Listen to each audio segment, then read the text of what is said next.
ರೇಣುಕಾಸ್ವಾಮಿ ಕೊಲೆ ಕೇಸ್ನಲ್ಲಿ ಪರಪ್ಪನ ಅಗ್ರಹಾರ ಜೈಲು ಸೇರಿರುವಂತಹ ನಟ ದರ್ಶನ್ 2 ರಾತ್ರಿಯನ್ನ ಕಳೆದಿದ್ದಾರೆ. ಮೊದಲ ದಿನದ ಫುಲ್ ಡಲ್ ಆಗಿದ್ದಂತ ಜಗ್ಗುದಾದ ನಿನ್ನೆ ರಾತ್ರಿಯೂ ಮಾನಸಿಕವಾಗಿ ಮಂಕಾಗಿದ್ರಂತೆ. ಹಾಗಿದ್ರೆ ನಿನ್ನೆ ರಾತ್ರಿ ದಾಸನ ಜೈಲ್ ಡೈರಿ ಹೇಗಿತ್ತು? ಇತ್ತ ಪೊಲೀಸರಿಂದ ಪ್ರಕರಣದ ತನಿಖೆ ಹೇಗೆ ಸಾಗಿದೆ? ಈ ಕುರಿತ ಒಂದು ರಿಪೋರ್ಟ್ ಇಲ್ಲಿದೆ. ಪರಪ್ಪನ ಅಗ್ರಹಾರ ಜೈಲಿನಲ್ಲಿ 2 ರಾತ್ರಿ ಕಳೆದ ಜಗ್ಗುದಾದ ಮಾನಸಿಕವಾಗಿ ದೈಹಿಕವಾಗಿ ಕುಗ್ಗಿ ಹೋದ್ರ ಗಜ.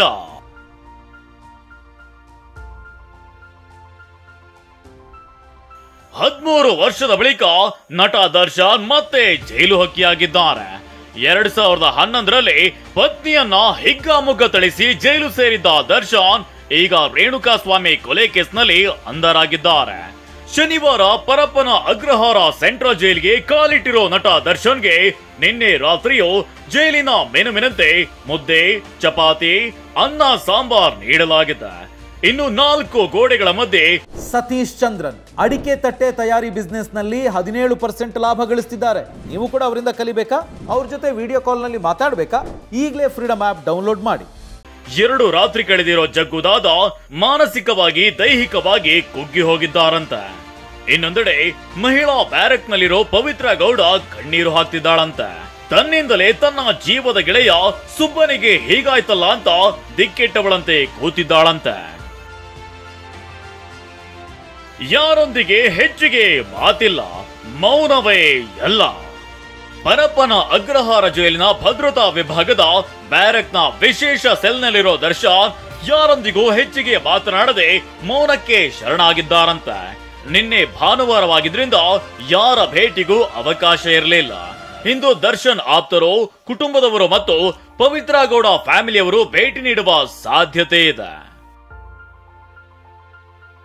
ರೇಣುಕಾ ಪವಿತ್ರ ನಡುವಿನ ಮೆಸೇಜ್, ಇನ್ಸ್ಟಾಗೆ ಖಾಕಿ ಪತ್ರ. ದರ್ಶನ್ ಸೇರಿ 4 ಮೊಬೈಲ್ ಖಾಕಿ ವಶಕ್ಕೆ. ಏನೆಲ್ಲ ಸಂದೇಶಗಳ ಸಮರ ನಡೆದಿತ್ತು ಎನ್ನುವುದನ್ನ ಪತ್ತೆ ಹಚ್ಚಲು ಪೊಲೀಸರು ಮುಂದಾಗಿದ್ದಾರೆ. ಈ ಸಂಬಂಧ ಇನ್ಸ್ಟಾಗ್ರಾಂಗೆ ಪತ್ರ ಬರೆಯಲು ನಿರ್ಧರಿಸಿದ್ದಾರೆ ಎನ್ನಲಾಗಿದೆ. ಈಗಾಗಲೇ ನಟಿ ಪವಿತ್ರ ಗೌಡ ಫೋನ್ ವಶಪಡಿಸಿಕೊಂಡು ರಿಟ್ರೀವ್ ಮಾಡಲು FSLಗೆ ಕಳುಹಿಸಲಾಗಿದೆ. ಇನ್ನೊಂದೆಡೆ ಕೇಸ್ ಮುಚ್ಚಿ ಹಾಕಲು ಡಿ ಗ್ಯಾಂಗ್ ಮಸಲತ್ತು ಮಾಡಿತ್ತು ಅನ್ನೋದು ಬಯಲಾಗಿದೆ. ಎಲ್ಲೋ ತಗಲಾಕಿಕೊಳ್ಬಾರ್ದು ಅಂತ ವೆಬ್ ಆಪ್ ಮೂಲಕ ಮಾತುಕತೆ ನಡೆಸಿದ್ರಂತೆ. 4 ಆರೋಪಿಗಳ ಮೊಬೈಲ್ ರಿಟ್ರೀವ್ ಮಾಡಲು ಪೊಲೀಸರು ಸಿದ್ಧತೆ ಮಾಡಿಕೊಂಡಿದ್ದಾರೆ. ದರ್ಶನ್, ಧನರಾಜ್, ವಿನಯ್, ಪ್ರದೋಷ್ ಈ 4 ಮೊಬೈಲ್ ಫೋನ್ಗಳನ್ನ ವಶಕ್ಕೆ ಪಡೆಯಲಾಗಿದೆ. ಫೋನ್ ಕಾಲಿಂಗ್ ಲಿಸ್ಟ್, ಚಾಟಿಂಗ್ ಸೇರಿದಂತೆ ಎಲ್ಲಾ ಡೇಟಾ ಪರಿಶೀಲನೆ ನಡೆಯುತ್ತಿದೆ. ವೆಬ್ ಆಪ್ ನಲ್ಲಿ ಮಾತನಾಡಿರೋ ಕಾರಣ ಡೇಟಾ ರಿಟ್ರೀವ್ಗಾಗಿ ಆರೋಪಿಗಳ ಹೆಸರಿನಲ್ಲಿ 4 ಹೊಸ ಸಿಮ್ ಕಾರ್ಡ್ ಖರೀದಿಸಲಾಗಿದೆ. ಕೋರ್ಟ್ ಅನುಮತಿ ಪಡೆದು ಸಿಮ್ ಕಾರ್ಡ್ ಆಕ್ಟಿವ್ ಮಾಡಿದ್ದು ಕೆಲ ಟೆಕ್ನಿಕಲ್, ವೈಜ್ಞಾನಿಕ ಸಾಕ್ಷಿಗಳನ್ನ FSLಗೆ ಕಳುಹಿಸಲಾಗ್ತಿದೆ. ಅಂಬಿ ಇದ್ದಿದ್ರೆ ದರ್ಶನ್ ಕಪಾಳಕ್ಕೆ ಹೊಡಿತಿದ್ರು ಎಂದ ಓಂ ಪ್ರಕಾಶ್. ದೊಡ್ಡ ನಟನಾಗಿ ಈ ಸ್ಥಾನದಲ್ಲಿ ನಿಲ್ಬಾರ್ದಿತ್ತು ಅಂತೇಳಿರೋ ನಟ ನಿರ್ದೇಶಕ ಓಂ ಪ್ರಕಾಶ್ ಈಗ ಅಂಬರೀಶ್ ಇದ್ದಿದ್ರೆ ದರ್ಶನ್ ಕಪಾಳಕ್ಕೆ ಒಂದು ಸರಿಯಾಗಿ ಬಿಡ್ತಿದ್ರು.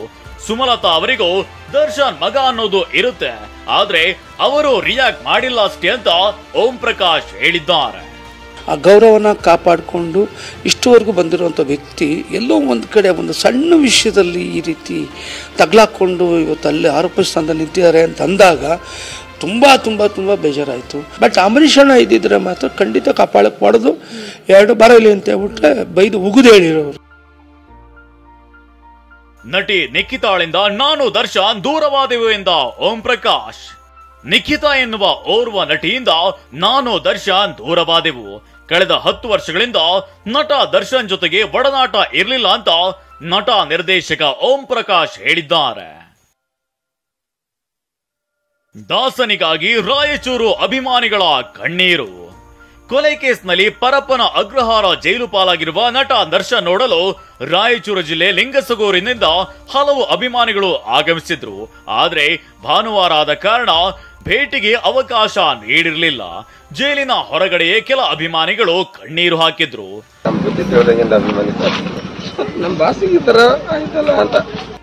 ಒಟ್ಟಾರೆ ಡಿ ಗ್ಯಾಂಗ್ನಿಂದ ರೇಣುಕಾಸ್ವಾಮಿ ಕೊಲೆ ಕೇಸ್ನಲ್ಲಿ ಸದ್ಯ ಪೊಲೀಸರು ಮೊಬೈಲ್ ಡೇಟಾದ ಹಿಂದೆ ಬಿದ್ದಿದ್ದಾರೆ. ಇದರಲ್ಲಿ ಇನ್ನು ಯಾವೆಲ್ಲ ಭಯಾನಕ ಅಂಶಗಳು ಬಯಲಾಗುತ್ತೋ ಅಂತ ಕಾದು ನೋಡಬೇಕಿದೆ.